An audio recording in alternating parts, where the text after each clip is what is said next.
皆さんこんにちは、ピノミです。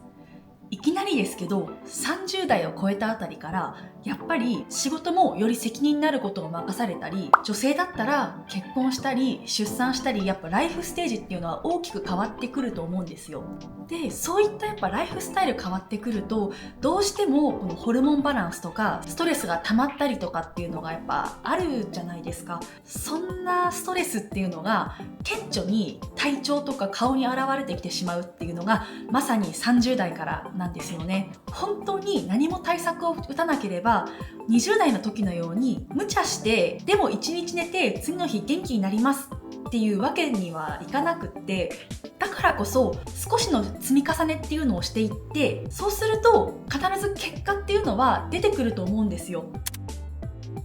私はこれまで肌人生っていうのがニキビとの戦いだったんですけど、その上20代っていうのはこの肌管理とかスキンケアっていうのには本当に無頓着で、アウトドア大好きだし、例えば海行ったり山行ったりっていうのが今でもあるんですね。紫外線を浴びるっていうこのシチュエーションっていうのがもう本当に多かったにもかかわらず、20代の頃っていうのは日焼け対策はおろか、本当に日焼け止めすら塗っていなかったんですよ。もうそれくらいずさんな肌管理っていうのをしてました。さらには連日飲んだくれたり、食生活も本当に乱れていたし、もう話すとキリがないくらい生活が乱れていることが多くって、その体に負担をかけまくった結果、顔中にシミやニキビ跡っていうのが広がってしまったんですね。顔も全体的にくすんでいたし、いわば肌のこの負債っていうのが積もりに積もっているような状態でした。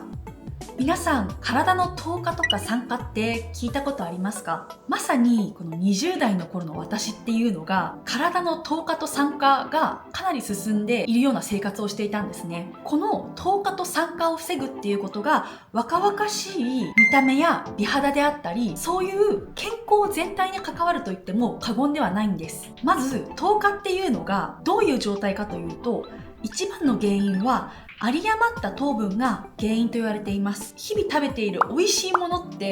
もうたっぷりと言っていいほど糖分っていうのが含まれているので、その摂取しすぎでエネルギーになりきれなかった糖分っていうのが老化物質っていうのを作り出してしまうんですよ。もう一つ、酸化っていうのは今は簡単に言うと体が錆びてしまうことなんですね。体内に発生する活性酸素が細胞を傷つけてしまって悪さをしてしまうことなんです。この酸化自体が顔であったらシミとかシワの原因になったり、そういった老化現象をはじめ成人病とか、さらにはがんなどの病気の原因になり得るものなんですね。ではまず最初にこの糖化っていうのをどうやって防げることができるかって言いますと、こういったことが挙げられます。もう結局は何が言いたいかというと、やっぱり良質な睡眠とって適度に運動して、さらには食生活にちゃんと気を使ってくださいねって言いたいんですよね。そんなの分かってるし余計なお世話だよって感じじゃないですか。もう要は毎日規則正しい生活をしてってことなんですけど、もうそんなことをできるならやってるしっていう感じだし、やっぱ現代人忙しいですよね。そして一度糖化が進んでしまうと、悲しいことに体内に備わっている機能では防げない上に、一度糖化してしまったら分解っていうのが難しいため、糖化っていうのはやっぱり体の外から防ぐ必要っていうのがあるんです。ここが今日一番大事なところなんですけど、糖化と酸化っていうのは一応別物なんですね。なんですけど、実は両方関連性があると言われていて、体が糖化していく過程で酸化的な要素っていうのも含まれているので、酸化の防止っていうのを予防をしてあげることによって、糖化っていうのはある程度進行を遅くするってことができるんです。これ結構朗報ですよね。つまりですよ、ある程度生活が乱れていて糖化が進んでしまう環境にいたとしても、この酸化自体を抑制することでアンチエイジングっていうのをすることは十分に可能なんだよっていうことなんです。ここからが私が日々行っている酸化防止の予防策っていうのを紹介していきます。それはまずはやっぱり内側からケアしていくっていうことが大事だと思っていて、私はやっぱりサプリメントで補っているところが大きいと思います。今最近毎日飲んでいるサプリメントっていうのが、まずはビタミン B 群と、そしてこれが一番大事でグルタチオンとビタミン C、これを欠かさず毎日この2つは特に3年近く毎日飲み続けています。そしてこのグルタチオンっていうのが特に酸化の防止に役立っていて、体内の錆止めと言われている成分で非常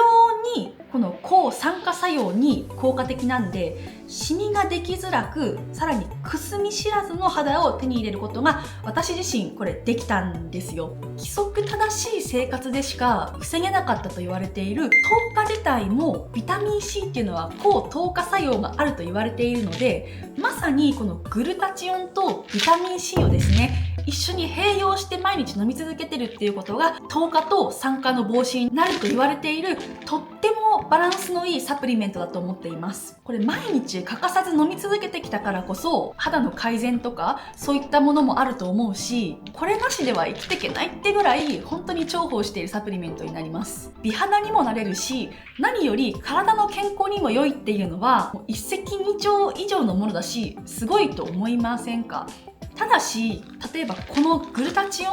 ン、デメリットを挙げるとしたら、これどちらも半年以上飲み続けないとちゃんとした効果っていうのは出てこないので、根気強く続けていく必要があるっていうのはやっぱちょっとデメリットなのかなと思っています。番外編でお酒を飲む人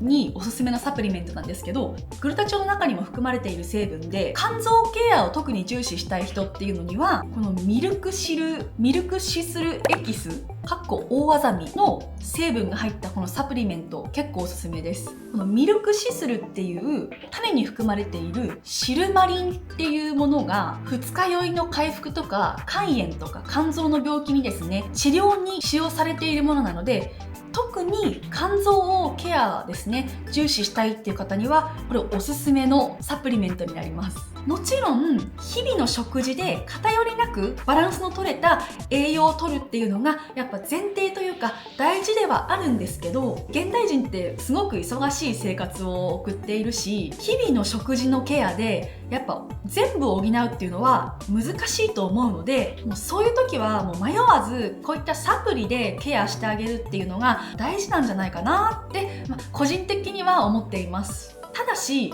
サプリメントっていうのはもう気になっているものを片っ端飲めばいいっていうわけではなくって、飲みすぎは逆に肝臓っていうのを悪くしてしまう可能性っていうのがあるので、もう本当に厳選して自分が必要としているものを飲み続ける必要がありますので、そこは注意をしてくださいね。私自身20代の頃からもう本当肌には悩みが尽きなかったんですけど、やっぱ30歳を超えてからより一層健康に気を使うようになって、正直やっぱ今一番人生で肌の調子がいいっていうのは本当に実感をしています。特に30代になると小じわであったりシミとかシワっていうのが悩みになってくると思うんですけど、美容皮膚科に通って課金していかなきゃいけないのかなって考える前に、少しでも自宅でできることっていうのは何かしらあると思うので、皆さんもぜひ一緒にこういったちょっとした努力っていうのを積み重ねていって頑張っていきましょう。